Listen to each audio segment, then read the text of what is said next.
When we talk about banking dynasties in history, we are faced with one of the most fascinating and misunderstood narratives of the last 2 centuries. What you are about to discover will challenge everything you've learned about the decline of the British Empire and the rise of the United States as a global financial power.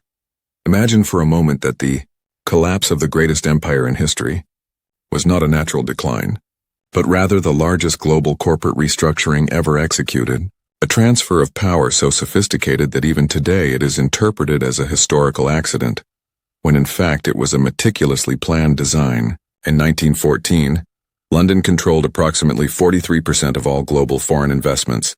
The Bank of England dictated the rules of the global financial game, and the great banking houses of the City of London were the true architects of the world economy. Families like the Rothschilds, the Warburgs, and the Morgan partners operated from London as the nerve center of their global operations. But something extraordinary happened between 1914 and 1971. These same dynasties, which for generations had built their empires from London, began a systematic and coordinated migration to Wall Street. It wasn't an escape. It was a strategic relocation. The documents that survived in the archives of the British Treasury and the Federal Reserve tell a very different story from the official version. A story of secret agreements, planned transfers, and a continuity of power that transcended national borders. What seemed to be the end of an era was in fact its evolution into a more sophisticated and less visible form of control. The migration of banking dynasties from London to New York did not happen overnight. It was a meticulous process that began during World War I and accelerated dramatically after 1929. Take the case of the Warburg family. Max Warburg remained in Hamburg running Warburg & Co., while his brother Paul Warburg settled in New York and became one of the architects of the Federal Reserve System in 1913. This was no coincidence. It was deliberate family strategy. The Warburgs were building financial bridges between Europe and America decades before the official transfer of power. The Warburg-Lehman history reveals even deeper connections. When the Warburgs partnered with Lehman Brothers in New York, they were not simply seeking business opportunities. They were replicating in America the same model of influence they had perfected in Europe for generations. The Rothschilds followed a similar pattern. While Rothschild and Sons maintained operations in London, the family established a growing presence in New York through strategic partnerships and subsidiaries. Documents from the Rothschild archive show detailed correspondence about the need to establish lasting influence in the American financial system as early as 1919. J.P. Morgan, Jr. played a crucial role in this transition. His personal archives, made available by the Morgan Library in 2003, reveal systematic meetings with representatives of the main European banking houses between 1920 and 1935. The stated objective was to coordinate the gradual transfer of international financial operations to New York, maintaining the stability and continuity of global markets. The crash of 1929 dramatically accelerated this process. While smaller banks failed, the great dynasties used the crisis to consolidate positions on both sides of the Atlantic. They bought devalued assets, absorbed smaller competitors, and, more importantly, convinced governments that only they had the necessary expertise to rebuild the global financial system. The year 1943 marks a watershed in world financial history, although few recognize its importance. It was when the Anglo-American agreement was secretly signed, establishing the exact terms for the transfer of the global financial center from London to New York. This agreement, classified for decades and only partially declassified in 1993, details how the Federal Reserve and the Bank of England would coordinate the transition. The Bank of England was not being replaced, it was being replicated. The Federal Reserve System, created in 1913, already followed the operational model of the Bank of England, but would now receive formal authority to lead the international monetary system. British Treasury documents reveal that Winston Churchill and Franklin Roosevelt not only agreed to this transfer but considered it essential for maintaining post-war global stability. The question was not whether financial power would be transferred, but how to do so without causing global economic collapse. Harry Dexter White emerges as a central figure in this transition. His personal diaries, discovered in the National Archives in 1995, reveal a network of contacts that extended far beyond his official position in the American Treasury. White maintained regular correspondence not only with Keynes, but with direct representatives of the Rothschild and Warburg families since 1940. A particularly revealing letter, dated March 1942, shows White discussing the need to create a system that preserves stability through institutional continuity, regardless of geographical shifts in power. The Bretton Woods archives, fully declassified only in 2019, contain even more surprising evidence. The minutes of the preparatory meetings show that official delegates frequently met with private consultants, not identified on the official lists. These consultants included representatives of the major banking houses who, theoretically, had no formal role in the conference. Bretton Woods, in 1944, was presented to the world as a conference to rebuild the international monetary system after the war. The documented reality is much more fascinating. Bretton Woods was the public implementation of agreements that had already been privately negotiated for years. John Maynard Keynes, representing Great Britain, was not negotiating the best possible position for his country. He was implementing a plan already agreed upon to transfer global monetary leadership, while maintaining the influence of the same institutions and families that controlled the previous system. Keynes's personal documents reveal that he considered Bretton Woods not a negotiation, but a necessary formalization of arrangements already established through appropriate channels. The result was brilliant in its simplicity. The American dollar became the world's reserve currency, but the Federal Reserve that controlled the dollar operated according to principles and structures developed by the Bank of England. The same dynasties that influenced monetary policy in London now did the same in Washington, only with a new institutional facade. The transfer of power from the City of London to Wall Street was not just geographical. It was a sophisticated evolution in the architecture of global financial control. The banking dynasties did not abandon London.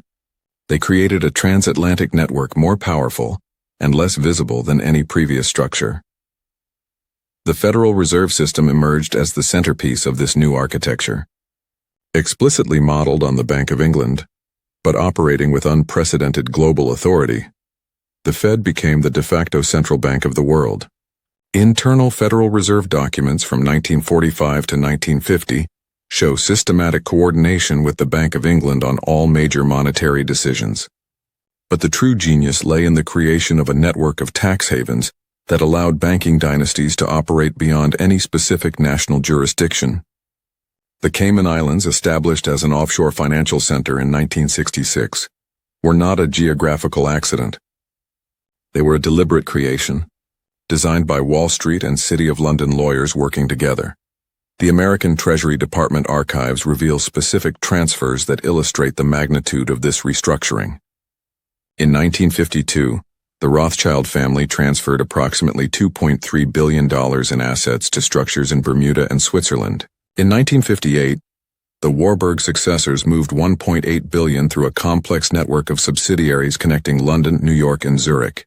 These were not isolated transactions. They were part of a systematic pattern documented in over 400 similar transfers between 1950 and 1970. The creation of tax havens followed a specific blueprint. Jersey was developed as a center for European operations in 1962. The Bahamas became a hub for Latin American operations in 1964. Each jurisdiction was carefully structured to complement the others, creating a network where assets could circulate globally without ever being completely subject to any single national authority. Between 1950 and 1970, over $200 billion in assets were transferred to offshore structures, controlled by the same families that previously operated directly from London. This was not tax evasion. It was legal restructuring that placed vast financial resources beyond the reach of any individual government. The creation of the Eurodollar market in London during the 1960s completed this architecture.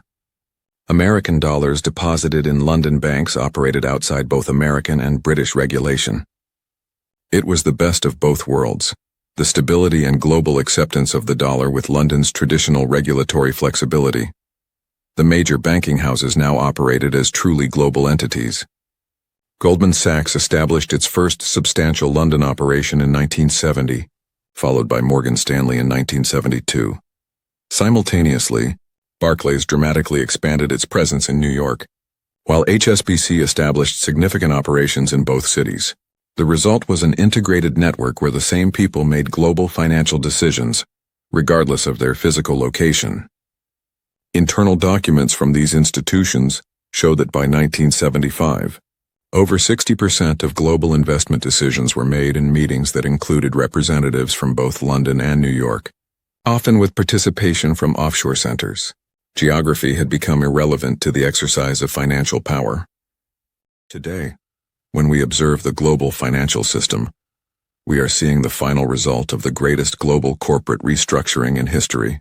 What began as a transfer of power from the British Empire to the United States has evolved into something much more sophisticated, a global financial network that transcends national borders. The banking dynasties that orchestrated this transition not only survived, they prospered beyond any previous historical measure. The Rothschilds today control assets estimated at over $500 billion through a network of entities operating in more than 40 countries. The descendants of the Warburgs remain influential in global financial institutions. The successor firms of J.P. Morgan have become some of the largest financial institutions in the world. More importantly, the structure they created became the model for how global financial power operates in the 21st century. Central banks coordinate policies through institutions like the Bank for International Settlements. Large investment banks operate as global entities with loyalties that transcend national borders. Tax havens allow vast resources to operate beyond democratic oversight. The 2008 financial crisis revealed the extent of this integration.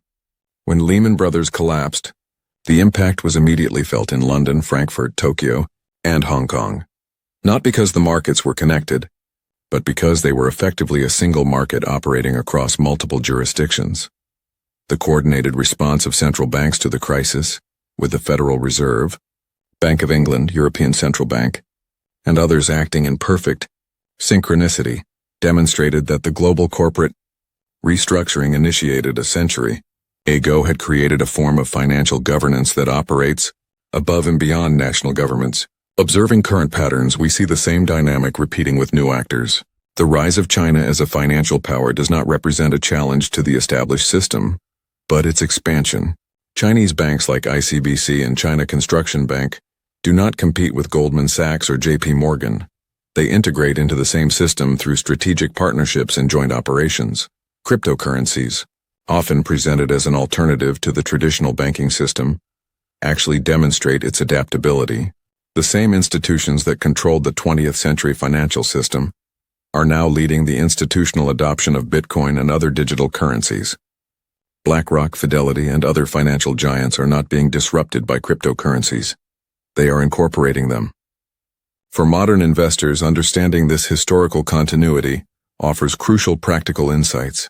When the Federal Reserve announces interest rate changes, these decisions reflect not only American economic conditions, but global coordination among institutions operating according to principles established decades ago. When emerging markets face crises, solutions invariably involve the same institutional networks that have managed similar transitions for generations.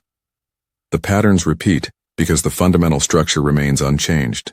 Just as the transfer from London to New York preserved continuity through apparent change, future transitions will likely follow the same model. If Singapore or Hong Kong emerge as new dominant financial centers, it will be through integration with existing structures, not their replacement. The next major restructuring may already be underway. The growth of Asian markets, the digitalization of central currencies, and the integration of artificial intelligence into financial systems represent not revolutions, but evolutions of the same architecture established between 1914 and 1971. Understanding this history is not an academic exercise. It is essential for anyone who wants to understand how financial decisions are truly made in the modern world. Power does not reside in Washington or London, but in the network of relationships and institutions that connects both and extends far beyond. The next time you hear about a Federal Reserve decision or a change in Bank of England policy, remember, you are observing the final moves of a chess game that began over a century ago, played by masters who thought not in years but in generations. And this game is far from over.